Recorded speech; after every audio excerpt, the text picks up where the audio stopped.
முன்னாள் அமைச்சர் அவர்கள், முன்னாள் எம்எல்ஏ அவர்கள், இந்த தொகுதியினுடைய எம்எல்ஏ நமக்காக பயிர் காப்பீட்டில் இதுக்குண்டான நடவடிக்கை மேலே வரைக்கும் போய் நடவடிக்கை எடுத்து இந்த பயிர் காப்பீட்டில் சில குளறுபடிகள் இருந்தாலும் அதை எந்த வழியில் நமக்கு அந்த பயிர் காப்பீட்டை வாங்குவது, இந்த விவசாயிகளுக்கு வழங்கக்கூடிய சூழ்நிலை என்ன, அந்த சூழ்நிலை எவ்வாறு அரசாங்கத்தை பயன்படுத்த வேண்டிய சூழ்நிலை, அந்த சூழ்நிலைக்கெல்லாம் நான் சென்று அதற்குண்டான வாய்ப்பை நான் உருவாக்கி கண்டிப்பாக அதற்குண்டான ஏற்பாடு செய்கிறேன். நம்ம முன்னாடி வந்து நமக்கு ஒரு ஆறுதலாகவும் நமக்கு ஆதரவாகவும் இருக்கிறார்கள்.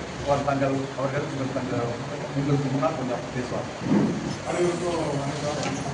இந்த மக்களுக்கான கோரிக்கை, நியாயமான கோரிக்கைகளுக்காக பல தடவை மாவட்ட ஆட்சித்தலைவரிடத்தில் வேண்டுகோள் வைத்து கோரிக்கை வைத்து அதற்கு தீர்வு காண முடியாத சூழ்நிலையில் எங்கள் அரசுடைய கவனத்தை உடனடியாக இந்த பிரச்சனையில் அவர்கள் அக்கறை செலுத்த வேண்டும் என்ற கோரிக்கை வைத்து தற்போது நீங்கள் அமைதி வழியில் நடத்திய போராட்டத்தின் அடிப்படையில் காவல்துறையினர் கைது செய்யப்பட்டு இங்கே அழைக்கப்பட்ட செய்தி கிடைத்த உடனே உங்களை எல்லாம் நேரில் சந்தித்து நீங்கள் வைத்திருக்கிற இந்த நியாயமான எல்லாம் நீங்கள் ஒரு 4 கோரிக்கை வச்சுருக்கீங்க. 2 நாளுக்கு முன்னாடியே நாராயணசாமி அவருடைய தலைமையில் அந்த விவரங்கள்லாம் எங்களுக்கு கவனத்துக்கு வந்தது. ஏற்கனவே 10 நாளுக்கு முன்னாடி உங்களுக்கு பெரிய 10 நாளுக்கு முதல் சார்பாக தான் அந்த கோரிக்கை வந்து பட்டாசு ஆலை அமைந்திருக்கும், குவாரி அமைந்திருக்கும். இன்சூரன்ஸ் தான் நம்ம பகுதியில் வந்து தாரிப்பா ரத்தியா அப்படின்னா இந்த பருவங்கள்லாம் பிடிக்கிறது இல்லை. நேற்று கூட நான் வயதில் தான் நம்ம நேரம் உட்காந்து பேசிட்டு இருக்கோம். அதனால் எங்களுக்கு வந்து தேர்தல் விசாசனை அதில் வந்து பாதிக்கப்பட்டு அது அவங்க அசஸ்மெண்ட்டில் என்ன சொல்கிறாங்கன்னா நல்ல வளர்ச்சி இருக்கிறதுனால அந்த விவாதம் விளைய முடியல அப்படின்னு சொன்னாங்க. அப்போ அவங்க எனக்கு தகவல் சொல்கிறாங்க, அவங்க எடுத்தது முடிவு அந்த பகுதியில் இருக்கக்கூடிய தோட்டப்பயிராக இருக்கக்கூடிய நீங்கள் ரேண்டமாக எடுத்துக்கிட்டு அங்கே எடுத்துக்கிங்க அது ஒரு முறையாக இருக்காது. இப்போ நாங்கள் இருக்கும்போது 33% மேலே பாதிக்கப்பட்டவங்க குடும்பம் இருக்கிற போதும் 5 ஏக்கர் இருக்கிற போதும் தேசிய பேரிடர் நிவாரண வளர்ச்சி தான் நாங்கள் பாதிக்கப்பட்ட எல்லாத்துக்குமே கொடுத்தோம். அது எல்லா காலங்கள்லையும் நம்ம கொடுத்தோம். அது இப்போ வடகிழக்கு பருவமழை கால சூழ்நிலையில் நமக்கு பாதிக்கப்படக்கூடியது.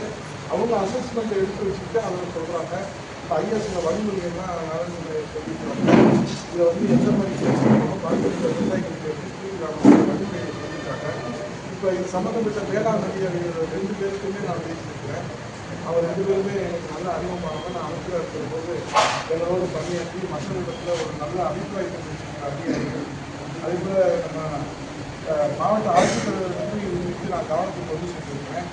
இந்த மாலை உங்களை எப்படி கையாளுறாங்க, காவல்துறை என்ன தகவல் வருது, என்ன உத்தரவு வருதுன்றது எனக்கும் தெரியாது, ஐயாவுக்கும் தெரியாது, தெரியாது, அவங்களுக்கும் தெரியாது.